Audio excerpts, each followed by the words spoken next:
I stopped it. Bam. Streaming live. Now we on. And W recording. dots There we go. tripleliferadio.com. All We right. working, man, doing big things, not on one U Street. Yeah. Yes. We are at the Brixton Triple Life Radio. We just had a great performance by Man. somebody I know. I'm going to let him introduce himself, sir. Who are you? Let the people know. Hi, how y'all doing? My name is Robert Chittums, also known as Funky Bob, musician, Bob. singer, Yeah. producer. Hey, He like these that. boys just wrecked our event, man. The live band that came through and set the whole mood of the event, man. I really appreciate y'all coming out and really doing that, man. Thank you. That means a big deal to me, man. You know what I'm saying? So how long y'all been out here doing y'all thing? All right, so funny story. So this band that I just played, those we only had one rehearsal for that. And, but we've been playing together since we were, undergrad. We all what's linked up. up. We were about sophomores. Had a band together for a few years, about 5 years or so. Yeah.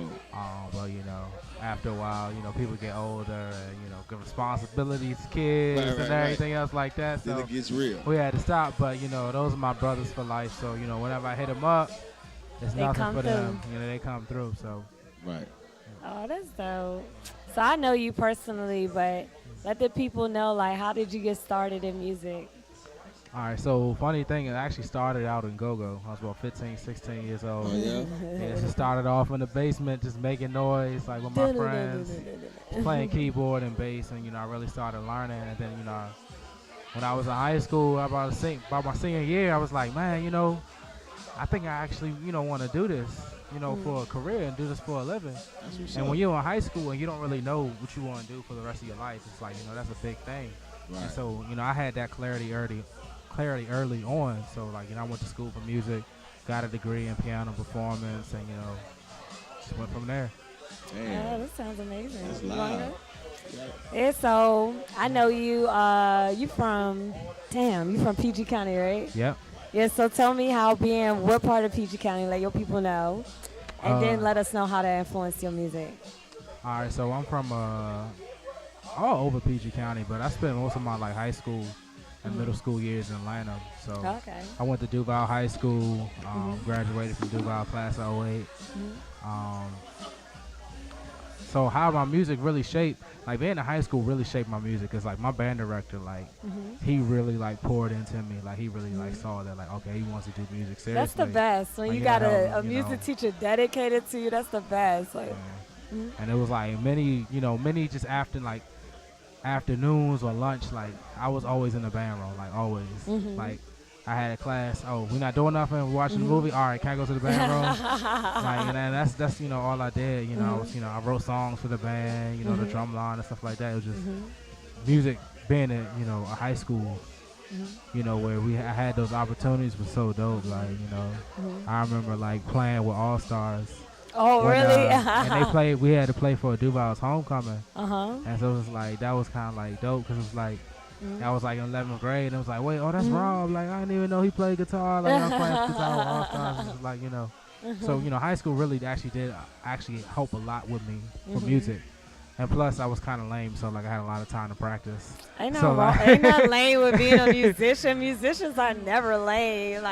We be quirky, but we ain't lame. Yeah, so I had a lot of people ask me, how you learn how to play all those instruments? I'm like, well, I didn't really have a social life in high school, so, Whatever. No, it's so serious. What? After school, I come home, get on the drum set for about an hour or so. Then I started playing bass. My mother got home because she didn't want to care about the noise and play piano. And I really didn't have I had time, but it was actually good though, because during my formative years, I was real focused on what I'm doing. So now as an adult, I can kind of take a little step back. I still practice all the time, but at the same time, I can have a life as well. You play the piano phenomenally. It's funny because it's how you focused on music in high school. I had to make a crucial decision in middle school. I was really into music, and I had to choose whether I was going to go to Duke or to Banneker. And Banneker is known for the scholars, and Duke is known for the musicians. So I had to make that decision. So it's great that in high school you had all that experience, because that's what I wish I had. So being in a go-go band, do you get the pressure from being from the city to produce go-go? Or you think it just comes naturally?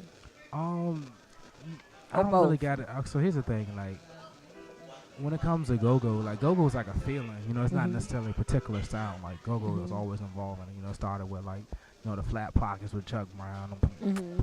Yeah. And then, and you get all the way to like the slow bounce where it kind of where go-go is kind of at now. That's a completely different beat. So like as long as you got that bounce, that got you bouncing your head, like that's to me that's go-go. So like when I did the song "The Struggle Is Real," like that's a straight up go-go beat. Like I just programmed it like hip hop drums would. Like if you listen to "Collard Greens" by Schoolboy Q, like that breakdown, like that's a go-go beat. Yeah, I swear, like those niggas be listening, yeah. So like, I mean, like I feel like go-go's involving, and like being from the city, like I can still keep that essence and that sound in my music without actually like having to do like the live instrumentation with the everything else like that. So like, I think go-go has kind of made a resurgence in our area. Do you think that we have the? Do you think that hip hop, like, is the hip hop industry overpowering go-go, or do you think both can thrive? Like, how do you feel about the duality being in DC, this area, and being a part of like hip hop or go-go? But see, the thing is, I don't think go-go even needs to compete with hip hop for real, because like, live music is in right now. You got bands like the Internet, Phony People. I love Phony People. Hiatus Coyote, like that sound is like people are loving it because it's such a deviation of all the programming and everything people have been experiencing. So like we've been doing that since the '80s though. So I'm saying, so like there's a lane and there's a market for it, especially when it comes to indie music and indie bands and stuff like that. Like if No Name Disney, the Chicago people and Chicago musicians can do it, there's no reason why we can't.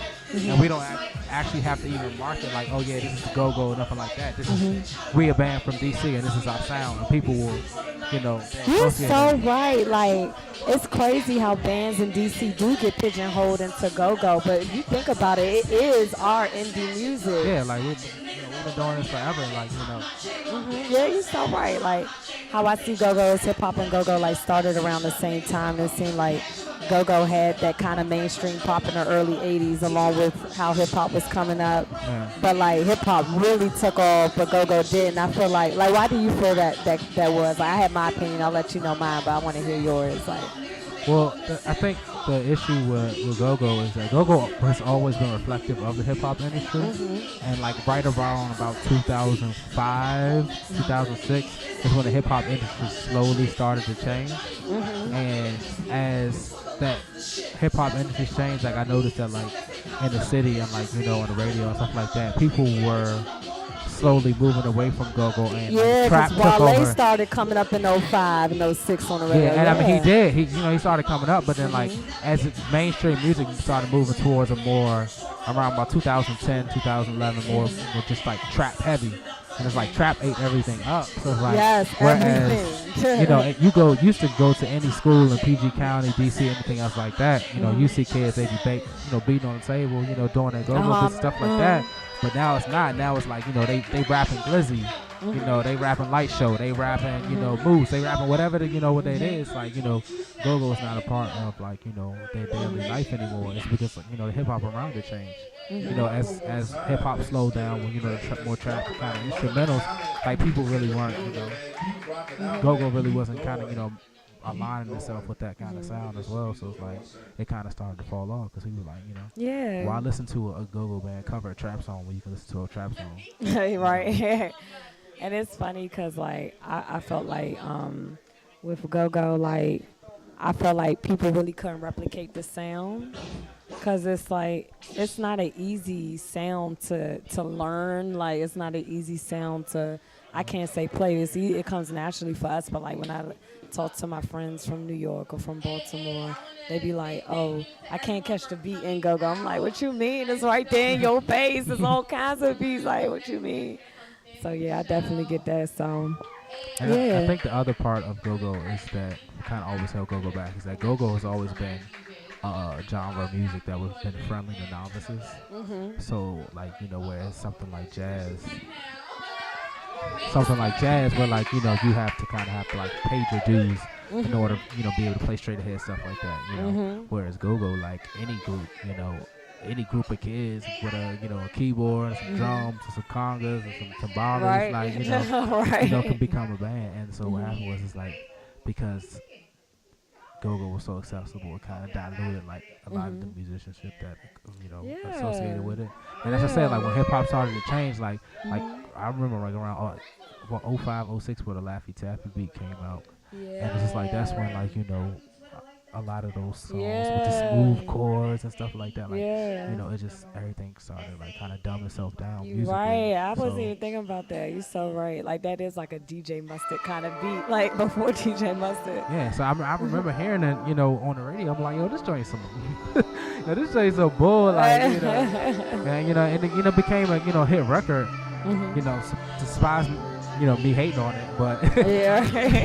it's still, it is what it was, but, Yeah, and then that Soldier Boy, Crank That Soldier Boy, that's a simple beat too. Like, it was so many simple beats that came out, and it kind of changed the face of like of music. The crazy thing is, I knew I wanted to be a music producer since I was 11, but I always took advantage of technology and the Yamaha recording in the slots, like, So, like, those kind of beats also made me feel a kind of way. I'm like, niggas be practicing, like, in this place. He's like, yeah, I definitely feel that. So, how do you feel about music today? Like, you played a bunch of covers, like, it's so much great music out to me. Like, how do you feel about music? How you feel about the state of trap and where music is going? I mean, I think music is in a great place right now. The accessibility of the internet has changed so much to the point where you can create your own narrative, and you can just find people that like fit and just follow that narrative, and like you just build everything around it. And it's like whereas before where it might be hard to market yourself, like now you can. You know what I mean? Like if I want to make music for niggas with receipt headlines, then like I can put it on the internet. Everybody with a receipt headline go see that, and go be like, oh well, I feel with that. But before you could go to a record label like, yo man, I got this banger it's about receipt headlines. Like y'all gonna love it. They gonna be like, what? No. But like now, but you can literally create your own kind of narrative like that, and still prosper on the internet. And like that's so dope. And I think the other thing is changing is that people becoming so more socially conscious. Yeah. And it's reflecting in their music. Yeah. So.